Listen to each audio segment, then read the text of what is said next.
The palace of the Dracorian Empire shook again, the golden walls trembling as a roar of fire echoed through its halls. Servants ran in fear, guards covered their faces, and the sound of tiny but powerful wings beat against metal walls. The Emperor's baby dragons were awake again. And everyone in the palace knew what that meant: screams, fire, chaos. Everything in the royal nursery burned each morning when the hatchlings demanded attention. Inside the nursery, the air was thick with heat and smoke. The marble floor cracked from the dragon's claws. 6 tiny dragons, barely the size of horses, were flapping and hissing. Their scales glowing red and gold, they were the royal heirs, children of the mighty Emperor Rythan, ruler of 10 star systems. But no one could calm them. No one could feed them. No one could even get near them without losing a hand or their life. The last caretaker had run screaming with her tail on fire, and the one before her had fainted after being nearly roasted alive. Even the dragon knights, strong and proud, refused to enter the room again. Outside the sealed doors, a group of alien nobles and caretakers argued nervously. "We must wait for the Emperor's command," said one, his voice trembling. "No one can handle those beasts. They are not beasts. They are the royal children," another hissed back. "We just need someone stronger." But no one stepped forward. No one wanted to be the next fool who tried. Then a quiet voice broke through the crowd. Soft but firm. "I will go in," said Mara.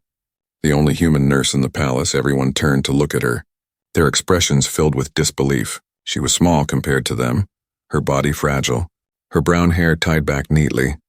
Her white uniform was smudged with soot from the medical ward, her hands steady despite the trembling ground. "You?" One alien snorted, his eyes glowing with mockery. "A human? You'll be burned alive before you take 2 steps, Amara smiled, calm and strange. "Maybe, but maybe they're not angry, they're scared." The crowd laughed, the sound echoing down the marble corridor. No one understood what she meant, not even the Emperor, who stood silently behind them. Watching with cold golden eyes, the Emperor stepped forward, his tall figure casting a long shadow across the floor. He wore black armor lined with dragon bone, his presence commanding even the walls to be still.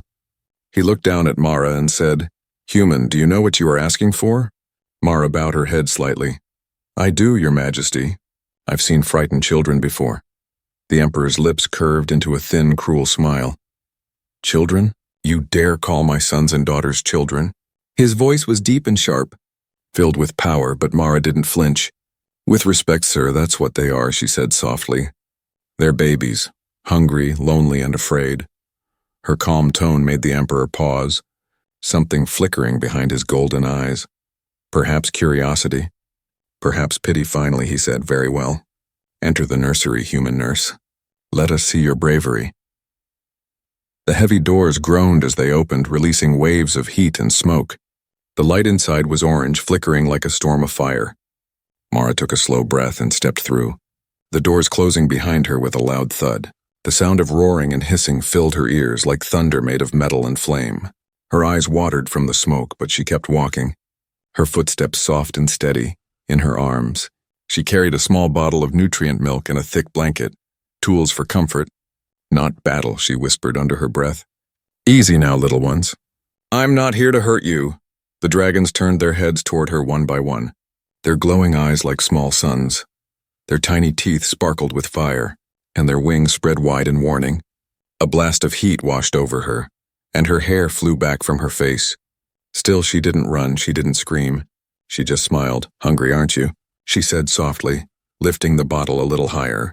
The largest hatchling growled, smoke rising from its nostrils, but the smallest one, the one with silver scales and a broken horn, tilted its head, curious. Mara saw that one's eyes, deep, frightened, innocent, and she slowly knelt down. "Hello there," she whispered, her voice calm and gentle. "It's okay. You're safe," she began to hum, a simple tune from old Earth, a lullaby her grandmother used to sing. The melody was soft.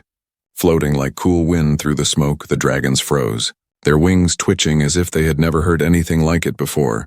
The flames dimmed a little, the growling softened, and one by one, they lowered their heads. Mara took another step forward, her knees shaking but her eyes full of warmth. She placed the bottle on the floor and waited. The silver dragon sniffed it, then slowly drank from outside the doors. The guards heard something they had never heard before. Silence. The roars had stopped. The crashing had ended. One guard whispered, "By the stars, what's happening in there?" The Emperor narrowed his eyes, his claws tapping against his thrown arm. He leaned forward and said, "Open it." The doors slid open, and everyone gasped. Inside the nursery, Mara was sitting cross-legged on the floor, surrounded by the 6 baby dragons. They were curled around her like kittens, their glowing eyes closed, their bodies calm. She hummed softly. Stroking one of them on the nose, the Emperor stared, silent, for the first time unsure what to say. Then the smallest dragon lifted its head and licked Mara's hand. The human nurse smiled gently and said, "See, they're not monsters. They just needed kindness." The Emperor's expression was unreadable, torn between disbelief and wonder. Around them, the nobles whispered in shock. "She tamed them," someone said. "The human tamed the Emperor's children." But Mara didn't hear them. Her focus stayed on the tiny dragon resting against her knee. "Sleep now," she whispered, her voice like light rain. "No one will hurt you again."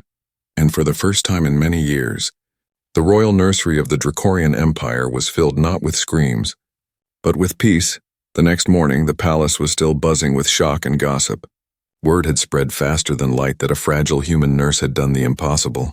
The Emperor's 6 baby dragons, creatures who melted steel with their breath and shattered armor with their cries, had fallen asleep beside her like harmless pets. The nobles could not believe it, the guards refused to believe it, and the Emperor himself was restless all night, replaying the scene in his mind. No spell, no machine, no ancient magic had ever worked.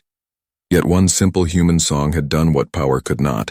When dawn came, Mara was still in the nursery, her uniform stained with ash but her face calm. The dragons stirred around her, stretching their tiny wings, their golden scales catching the first rays of light. They purred, an odd, low rumble that shook the floor but sounded almost peaceful. Mara smiled, her eyes soft as she whispered, "Good morning, little ones." One dragon tried to nudge her arm.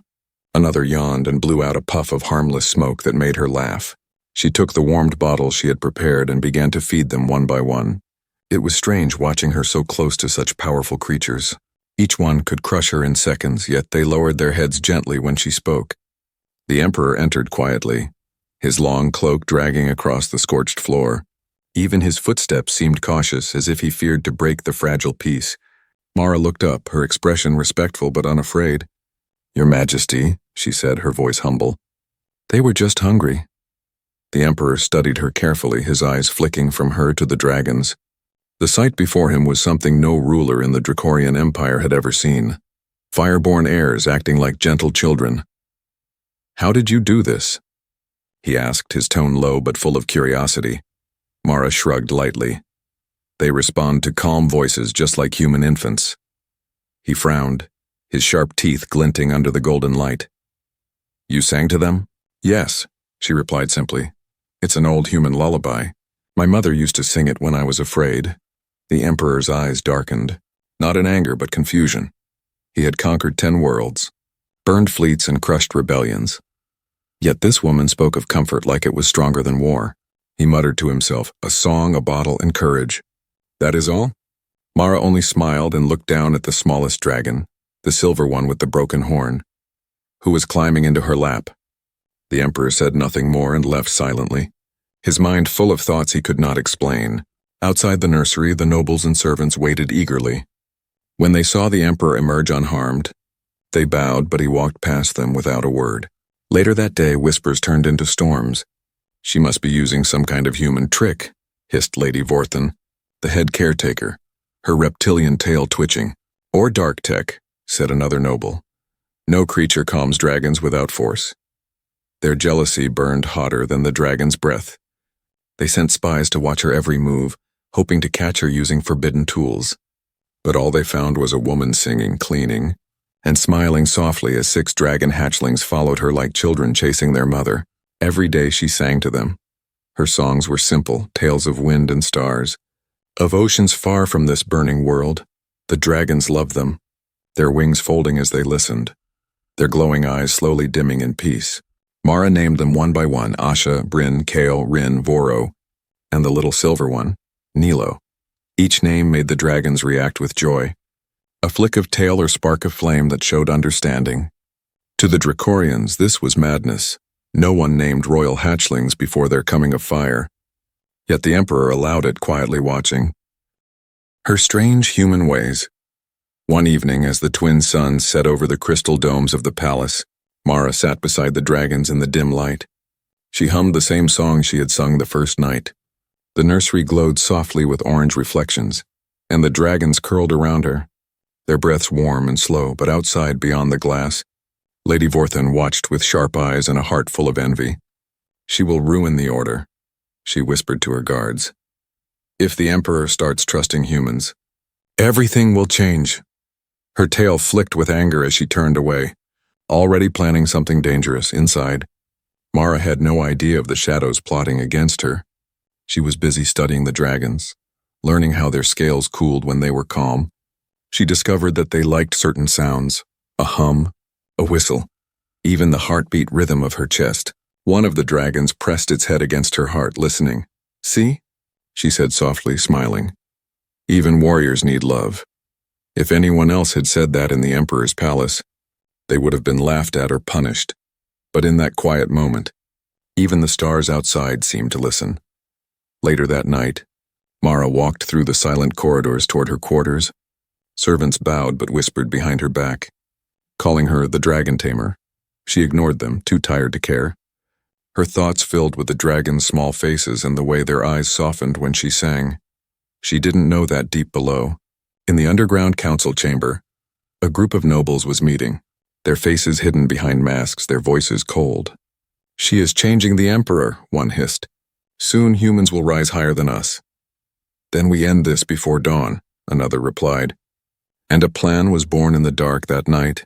While the palace slept, Mara dreamed of earth, of blue skies and rain, of children laughing by rivers. She smiled in her sleep, unaware that danger was creeping toward her.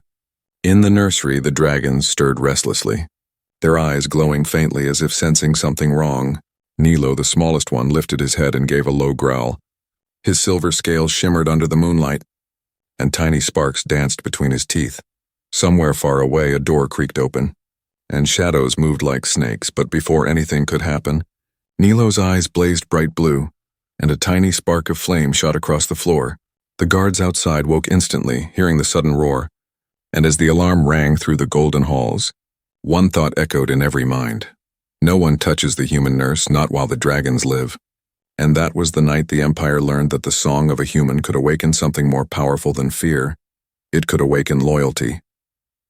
The next day, the golden halls of the Dracorian palace were filled with whispers again. Every noble, every guard, and every servant had heard the same unbelievable rumor. The human nurse had tamed the emperor's hatchlings, not with force, not with weapons, but with song and milk.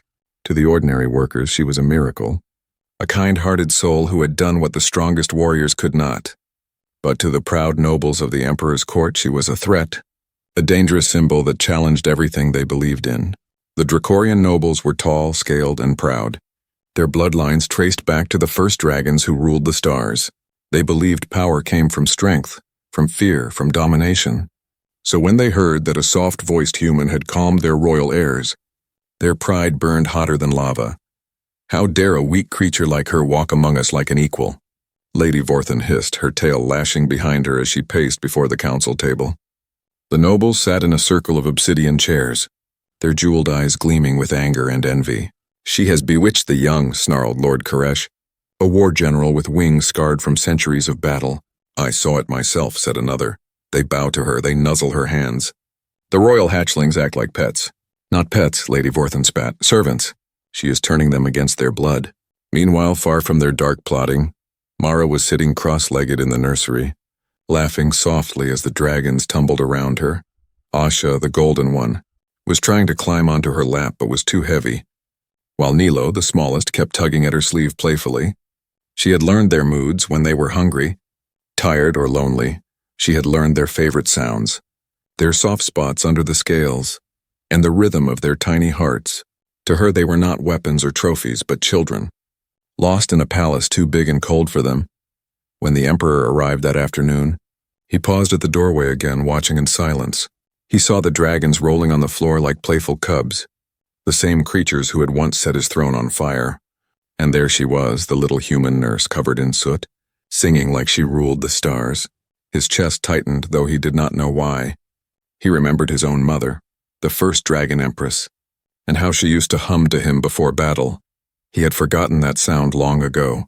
Forgotten softness, forgotten peace. Mara had brought it back. Without even knowing it, when she noticed him, she smiled gently. "Your Majesty, they're calmer now."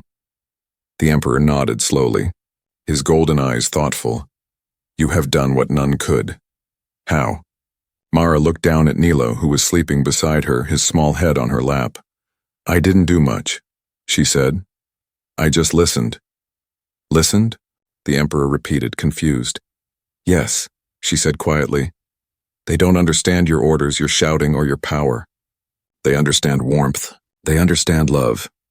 The Emperor was silent for a long moment. Then he turned and left without a word. But that night, the nobles saw the way he looked at Mara during the evening council, and jealousy grew like a spark waiting for air. By the next sunrise, new rumors spread across the palace. "Mara is using forbidden magic," some whispered. "She is brainwashing the dragons," others claimed.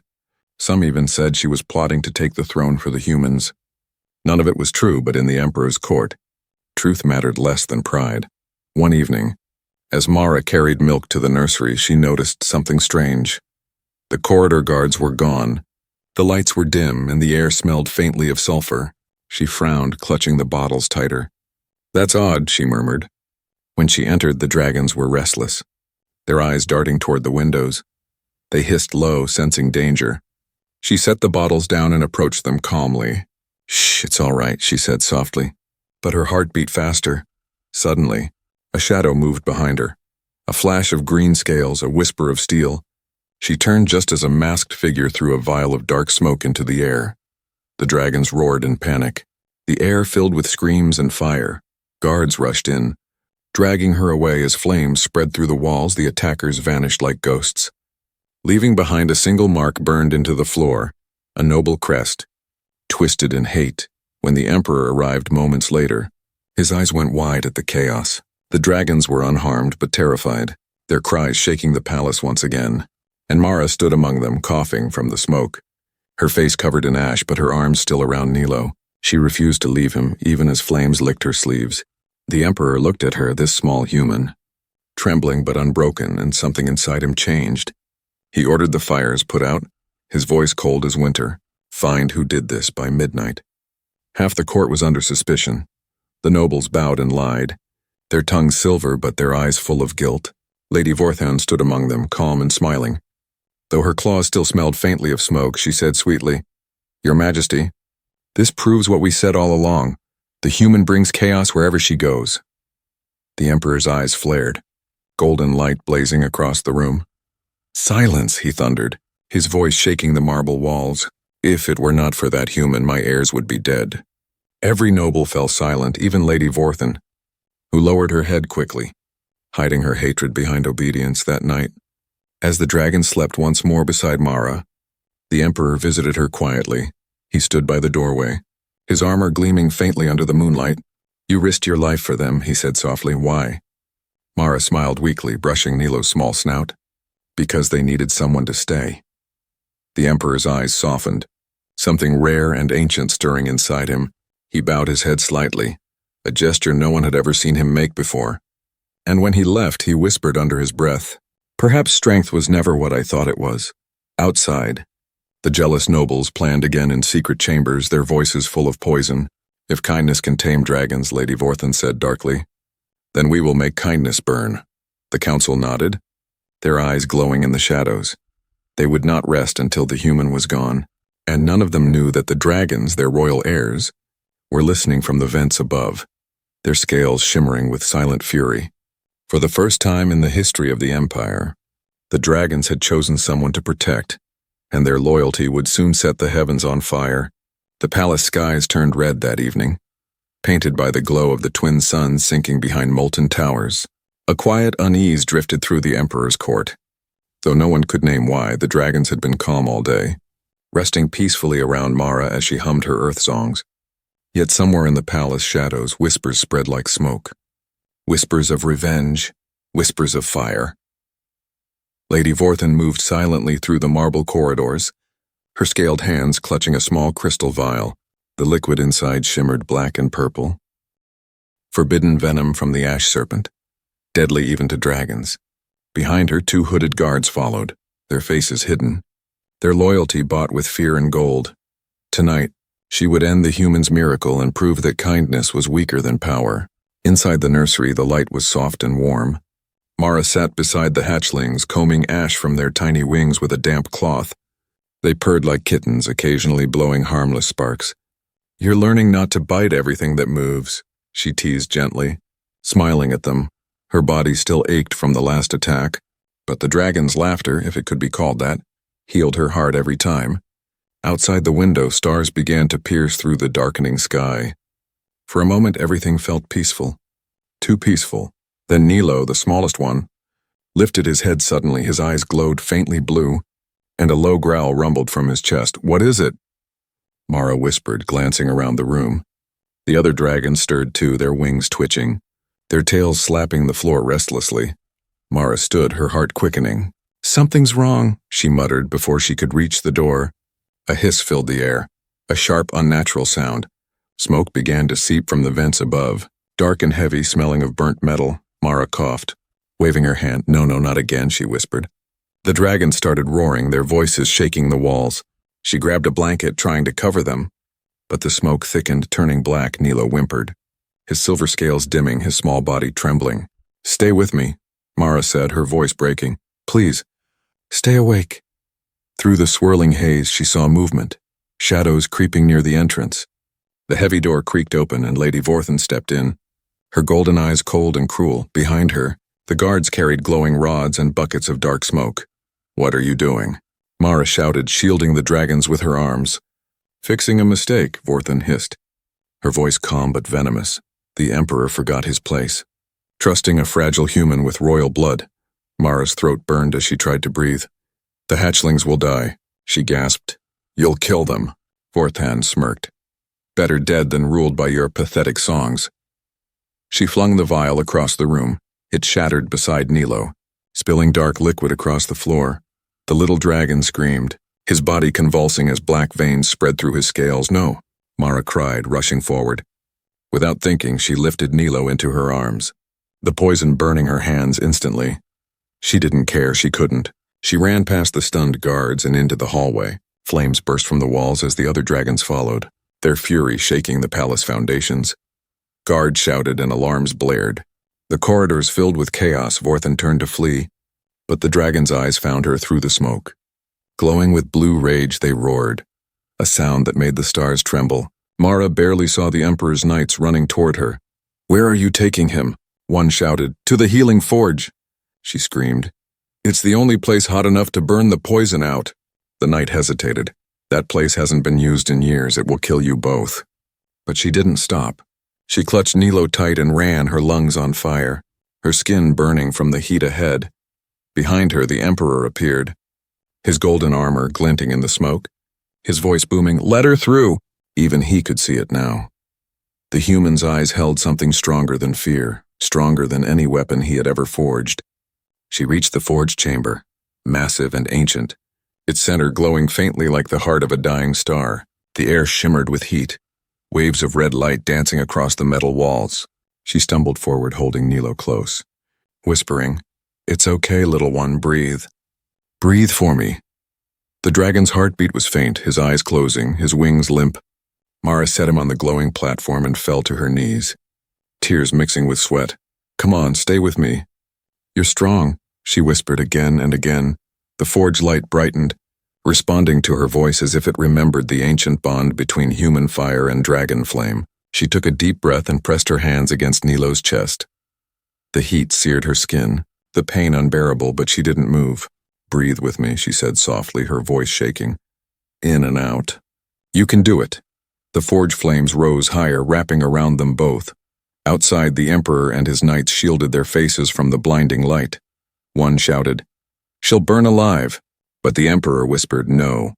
She's teaching him to live." The fire exploded upward, turning the chamber into a pillar of white light that pierced the night sky. For a moment, everything went silent, no screams, no movement, no breath. Then the flames died down and the forge cooled. The Emperor stepped forward slowly, pushing open the glowing door. Inside, the air shimmered with gold dust.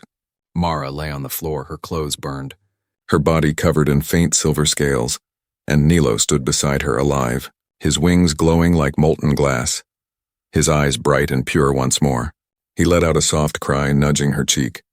As if trying to wake her, "Mara," whispered the Emperor, kneeling beside her, his voice trembling for the first time in his life. Her fingers twitched, her lips moving weakly. "He's safe." The Emperor bowed his head, something wet glinting on his cheek, a single tear. "Guards," he said quietly, "take her to the healing chamber. She is to be protected at all costs."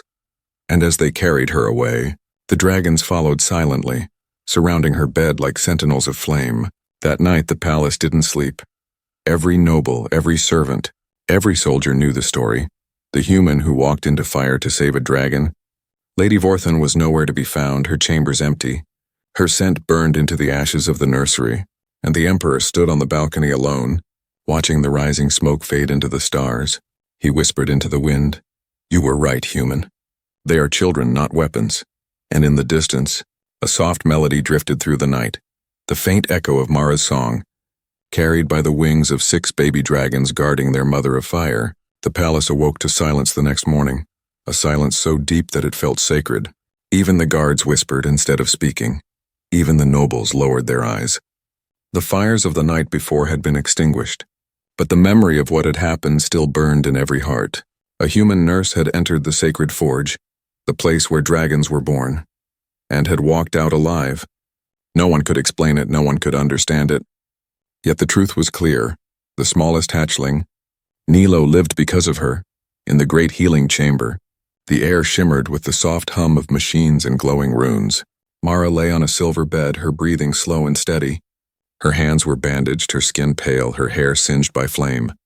But there was something strange about her now, something otherworldly. The healers whispered among themselves as they cleaned her wounds. "Her skin, it glows," one murmured. "Look, her veins shimmer like molten silver." When they unwrapped her hands, they gasped. Her palms were covered in faint scales, soft and luminous like the shell of a baby dragon. As the Emperor entered, every healer bowed low. He stood at her bedside, his golden armor removed, his expression unreadable. He had seen warriors die, kingdoms fall, but never had he seen such quiet strength. For a moment he just watched her chest rise and fall. Then Nilo, the silver hatchling, slipped past the guards and climbed onto the bed. Curling up beside her arm, his wings folded, and he began to hum, a soft rumble that made the walls vibrate gently. "Mara," the Emperor said quietly, "wake up, human." But she did not stir, her dreams deep and distant. So he turned to the healers and said, "Leave us." When they were gone, he knelt beside her. "Why did you do it?" He whispered. "No one asked you to give your life for him." The sound of his voice was low, almost broken. He reached out and brushed a strand of burnt hair from her forehead. His claws trembled, unused to such gentleness. "You saved what I could not protect," he said, his eyes glimmering faintly. "You shamed every warrior in this empire." Suddenly, Mara's lips moved. Her voice was weak but clear. "He was just a baby." He was scared. The Emperor froze, startled. "You should not be awake." She smiled faintly, her eyes fluttering open. "Neither should you be kind." He stared at her for a long moment, then burst into quiet laughter, a sound no one in the Empire had heard before. "Rest, human nurse," he said softly. "You've earned the stars themselves." Word spread that Mara had survived, and by noon the palace courtyard was full. Servants, soldiers, even nobles came to see the human who had walked through fire and returned. The dragons followed her everywhere now. Refusing to leave her side, they slept outside her chamber, their tails curling protectively around the doorway. If anyone came too close, they growled, a warning sharper than any sword. The Emperor watched all this from his balcony, thinking of the strange nurse who had done what even his generals could not. That evening he called her to the throne room. Mara entered slowly, still weak, her steps careful, her new scales glinting under the torchlight. The nobles stood in rows, their jeweled eyes cold and silent. They bowed to the Emperor but avoided looking at her, their pride still wounded. When she reached the dais, the Emperor rose and said, "Mara of Earth." "Step forward," she obeyed. Bowing her head respectfully, he continued, You have done what no creature in this empire has ever dared. You entered the flames for my heir, and in return, the flames have marked you." He raised his hand, and a golden symbol appeared in the air, an imperial sigil surrounded by fire. "From this day forward," he declared, "you will be known as the Keeper of Scales, the guardian of the royal hatchlings, and no one shall raise a hand against you." Gasps filled the hall, the nobles' tails flicking with fury. "She's a human," one cried. "It's against the law to grant such titles." The emperor's eyes glowed like molten suns. "Then perhaps it is time the law learned humanity." His voice thundered through the hall, silencing every tongue. The nobles bowed, but their hearts boiled with rage. They would smile today and plot tomorrow.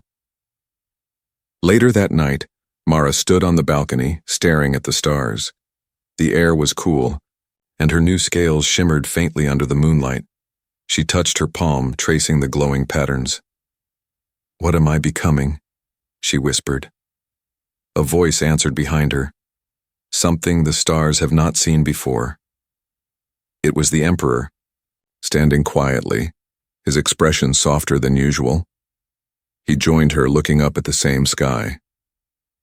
"I have ruled for 300 years, he said, "and never have I seen courage like yours." Mara smiled faintly. "Courage is just fear walking forward." He turned to her, studying her face. "You fear nothing." She shook her head gently. "I fear losing them." Below, in the courtyard, the dragons played in the moonlight, their wings shimmering like rivers of light. They had grown larger since the fire. Stronger, their eyes full of intelligence. Nilo glanced up at her, letting out a small trill. Mara waved, smiling. "Go on, little one. The sky is yours." The Emperor watched her in silence, then said, "They will remember you longer than any of us." Mara chuckled softly. "I didn't do it for memory." "For what then?" he asked. "For love," she said simply. The Emperor looked at her, then at his empire stretching beneath the stars, a place built on power and fear, now trembling under the touch of one small human heart. He knew things could never be the same again, and somewhere deep in his chest, beneath the layers of armor, beneath centuries of fire, something began to change. But in the corners of the palace, shadows were stirring again. The jealous nobles had not forgotten their hatred. They whispered in the dark, their eyes glowing faint green. "The Emperor has gone soft," one said. "The human must fall." "Yes," Lady Vorthen's voice hissed from the shadows. "Let her think she has won, before we take everything from her." Up in the balcony, the wind shifted, carrying the faint sound of dragon wings and a heartbeat of danger. Mara stood quietly, unaware of the storm waiting to rise. Her silver scales glowed in the night, a symbol of life born from fire. And far above, the stars themselves seemed to whisper her name. The Keeper of Scales, the human who taught dragons how to love. The morning sun rose over the Dracorian palace, casting sharp rays across the golden towers. But beneath that light, tension coiled through the halls like smoke, unseen but deadly. Mara's name was on every tongue. Some spoke it with admiration, others with poison. The nobles could not stand it anymore. The idea that a fragile human had earned the Emperor's trust and the loyalty of dragons. Their pride had been wounded, and in the Dracorian court, pride was more dangerous than any sword. By midday, Lady Vorthen returned from hiding, her elegant robes hiding scars from her failed attack. Her eyes burned with quiet hatred, her smile sharp and sweet. She knelt before the Emperor in the throne room, surrounded by nobles, guards, and dragonfire lamps. "Your Majesty," she said with false humility, "we have allowed this human to live among us without proof of her purity." The Emperor narrowed his eyes. "Proof?" "Yes," Vorthen purred.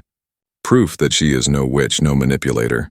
The people whisper that she commands dragons with unnatural power." A murmur rippled through the court. "She has bewitched the heirs," one noble shouted. "Even the royal forge obeyed her." "Her hands shine like scales," cried another. The Emperor's jaw tightened. "You question my judgment?" Vorthon bowed deeply. Never, my lord. But the people must see the truth with their own eyes. She turned toward Mara, who stood silently near the dragons, her white robes plain, her eyes calm. Let there be a trial by flame, Vorthon declared, her voice echoing through the hall. If she is truly innocent, the dragons will spare her, for flame never harms one with pure intent. Gasps filled the room. The trial was ancient, sacred and deadly. It had been centuries since anyone dared to face it. The Emperor looked down at Mara, conflict flickering across his face. You do not have to accept this, he said quietly. But she stepped forward before he could stop her. I will. Her voice was steady, calm. If this will end their doubt, I will stand before the fire. The court erupted with whispers, some mocking, some fearful. The Emperor's golden eyes darkened. If any harm comes to her. Vorthon interrupted smoothly. Then the flames have spoken, Your Majesty. The Emperor turned away, hiding the anger rising inside him. He could not stop the trial without appearing weak, and he knew the nobles wanted exactly that. By evening, the grand courtyard was prepared. Torches lined the marble floor, forming a circle around the ceremonial pit where blue fire danced like liquid light. The entire palace gathered, thousands watching from the balconies and terraces. The air trembled with heat and anticipation. Mara stood at the center, her hands clasped loosely in front of her. The dragons were chained at the edges, their wings restrained by energy bands. They growled and hissed, their fury echoing across the square. Nilo thrashed against his bonds, roaring so loudly that the guards stumbled. But Mara lifted a hand gently and whispered, It's all right, little one. At the sound of her voice, the young dragon froze, his glowing eyes full of worry. Lady Vorthon stepped forward, raising her staff. By ancient law, she proclaimed, the flames of truth shall decide. The fire roared higher, licking the air like a living creature. Mara of Earth, Vorthon sneered, step into the flame and prove your innocence, or burn like a liar.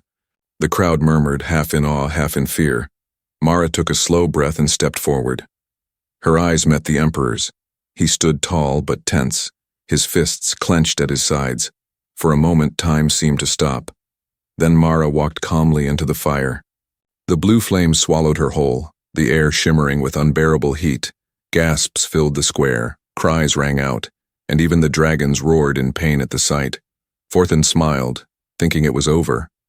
But then the fire changed, the blue light deepened to gold, and the flames began to spiral upward, swirling like a storm of sunlight. From within, a voice rose, soft, steady, unmistakable. Mara was singing. It was the same lullaby she had sung to the hatchlings. The melody cut through the roar of the flames. Wrapping the court in a strange peace, one by one, the dragons fell silent, their chains melting away under the force of the song. The fire around her grew brighter, turning white. When the light finally dimmed, Mara stood untouched, her robes unburned, her eyes shining with silver light. The crowd fell to their knees, too stunned to speak. The dragons rushed to her, circling protectively. Nilo pressed his head against her shoulder and breathed a plume of soft fire that spiraled upward like a crown. And then, something no Dracorian had ever witnessed happened. The dragon spoke, not in growls, but in words. Mother, Nilo said, his voice trembling. She is our mother.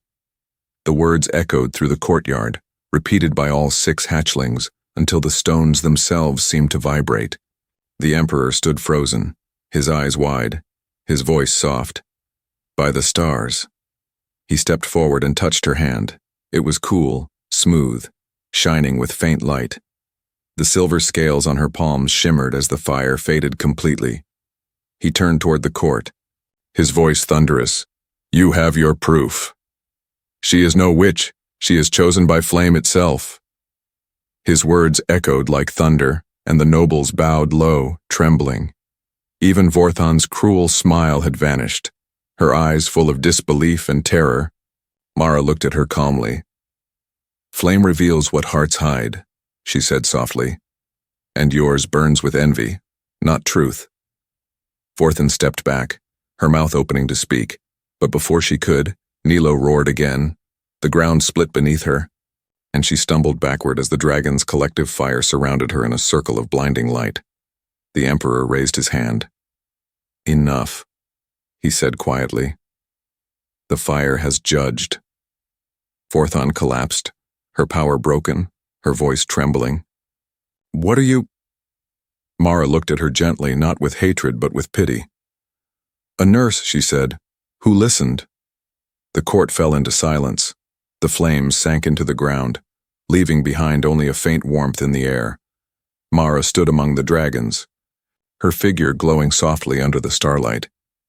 The Emperor bowed his head deeply. Something no ruler had ever done before, he said. "From this day, no human shall be called weak again." And the people, Dracorian and human alike, cheered until their voices broke. Above them the dragons rose into the sky, circling the palace, their wings scattering golden sparks like falling stars. That night, the Empire celebrated a miracle. But as Mara stood on the balcony with the Emperor beside her, she looked beyond the lights and music.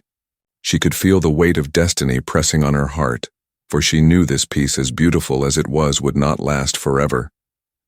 The stars whispered of storms yet to come, and in her hands, the faint silver scales gleamed brighter than ever. The mark of one who carried both fire and heart, the one dragons called Mother of Flame. The sun rose over the Dracorian palace like a golden crown. Its light shimmered across towers still scarred from battle. Turning ash to glitter, the Empire had not seen peace in centuries. Yet that morning the air felt lighter. Alive bells rang from distant spires, and the sky above the capital filled with dragons soaring in graceful arcs, their wings glowing in morning fire. At their center flew 6 young dragons, the Emperor's heirs, strong, proud and free, and beneath them stood the woman they now called Mother. Mara stood on the highest balcony, her white robe rippling in the wind. The silver scales on her hands caught the light, glowing faintly like liquid moonlight below her. The palace courtyard was full of people, Dracorians and humans alike, gathered shoulder to shoulder for the first time in history. The nobles, silent and bitter, stood at the edges, forced to bow as the Emperor stepped forward beside her. He looked out over his empire, his golden eyes bright with something new. Not power, not pride, but peace. "My people," his voice echoed deep and commanding. "You have seen with your own eyes what courage truly is." He turned slightly, gesturing toward Mara. "This human risked her life not for glory, not for power, but for compassion," the crowd murmured, awed. "She entered flame and returned with truth," he continued. "Let every world under my banner know, from this day forth, humans shall walk beside us as equals." A roar of voices filled the courtyard, some cheering, some weeping, and above them the dragons roared too, their flames rising in the sky like a new dawn. Mara lowered her head humbly, her heart full. She had never wanted titles or honors, only to protect those who could not protect themselves. Yet now an entire empire was bowing to her. The Emperor turned to her quietly, his voice soft enough for only her to hear. "You have changed us, Mara. You've changed me." She smiled faintly. "No, Your Majesty. You only remembered what it means to feel." He stared at her for a long moment, then nodded, his expression thoughtful. "Perhaps that is true." Days turned into weeks, and peace settled like gentle rain across the empire. The nursery became a sanctuary, half human, half Dracorian caretakers worked together. Songs filled the halls again, and laughter replaced roars. The dragons grew fast, their wings larger, their eyes brighter, their hearts fiercely loyal to the nurse who had raised them. When she walked through the gardens, they followed her like a living crown of flame. She spoke to them not as a queen but as a mother, guiding them, teaching them kindness in a world built on fear. But peace is fragile and envy never truly dies. In the deep corners of the empire, the surviving nobles plotted in secret. Lady Vorthen, broken but alive, whispered to exiled warlords. "She turned our fire against us," she hissed. "She made the Emperor weak. If dragons follow humans, the Dracorian line will fade." Her voice slithered like poison through the outer colonies, and soon rumors spread once again, this time not of witchcraft, but of rebellion. Armies stirred, ships left hidden docks, and war drums began to echo across distant moons. One night Mara stood alone on the palace balcony, watching the horizon where firelight flickered faintly in the dark. The dragon slept below, peaceful and unaware, but her heart was uneasy, her human instinct sensing the change long before the palace guards did. She whispered into the wind, "Something's coming." Moments later, the Emperor appeared beside her, his cloak trailing smoke and starlight. "You feel it too," he said quietly. She nodded. "They're coming for you." He shook his head. "No, they're coming for you." Before dawn, alarms echoed through the city. The outer gates had been breached. Ships of the exiled nobles stormed the sky, dropping fire across the lower city. The Emperor's army rose to defend. But they were outnumbered, and then, from the shadows of the northern ridge, Lady Vorthan's warship appeared. Her laughter carried through the comms. "Cruel and victorious, you may have fire." "Emperor," she sneered, "but I have vengeance." The palace trembled as explosions ripped through its base. Guards ran, horns blared, and the air was filled with smoke and chaos. The dragons awoke at once, their eyes burning with fury. Nilo let out a roar so loud it cracked the outer walls. Mara rushed to the courtyard, her robe whipping in the hot wind. She looked up at the blazing sky and shouted, "Stay together! Protect the Emperor!" The 6 dragons leapt into the air, wings slicing the smoke, flames spiraling around them like shields. The battle in the sky began, fire against fire, scales against steel. The Emperor fought beside his guards, his blade burning gold, but the enemies were too many. Too prepared, a blast struck near him, sending him to his knees, and before anyone could react, Lady Vorthan's ship descended. She stood on its bow, her armor blackened and her eyes wild. "You took everything from me," she screamed, pointing her staff at Mara. "Now I'll take what's yours." Mara stepped forward, standing between her and the Emperor, her silver-scaled hands glowing brighter than ever. "Then you'll face me," she said quietly. Vorthan laughed. "You think you can fight me, human?" But as she raised her weapon, the sky erupted. Nilo and his siblings descended in formation, surrounding Mara like a wall of living fire. Their roars merged into one, shaking the heavens. Mara lifted her hands, her voice calm. "No more killing." "This ends now," Vorthan sneered. "Then burn with them." She unleashed her power, a beam of dark energy tearing through the air. But the dragons reacted first, their flames meeting at mid-air. The two forces collided, blinding light covering the entire courtyard. When the light faded, the warship lay shattered. Its hull melted like wax. Lady Vorthan was gone, consumed by her own hatred. The dragons hovered above, wings beating slowly, their eyes reflecting the fire below. And in the center of it all, Mara stood unharmed. Her entire body shimmered with silver light, her hair glowing faintly gold. The Emperor approached, his face full of awe. "You saved us again," he whispered. She shook her head softly. "They did. They finally learned what I wanted to teach them." "Which is?" he asked quietly. "That strength isn't in fire or fear," she said, smiling. "It's in love." As dawn broke over the ruins of battle, the dragons circled the palace once more. The people looked up and saw not weapons, but symbols of hope. The Emperor stepped onto the balcony beside her, his voice carrying through the city. "From this day forth," he declared, "let it be known across the stars, the Mother of Dragons saved us all." The crowd roared, their voices rising like thunder. Humans and Dracorians together, side by side, cheering one name, Mara, that night. As the stars returned and the fires dimmed, Mara stood by the nursery once more. Nilo rested his head on her lap, humming softly. "You're safe now," she whispered. Stroking his scales, he blinked slowly, his eyes warm and bright. "You taught us to care," he said quietly. She smiled, her eyes filled with tears. "And you taught me to be brave." Outside, the Empire began to rebuild. Stronger and kinder than ever before, and high above, the dragons flew across the night sky, carrying her song between the stars, a song that every world would one day remember, the song of the human nurse who became the Mother of Dragons.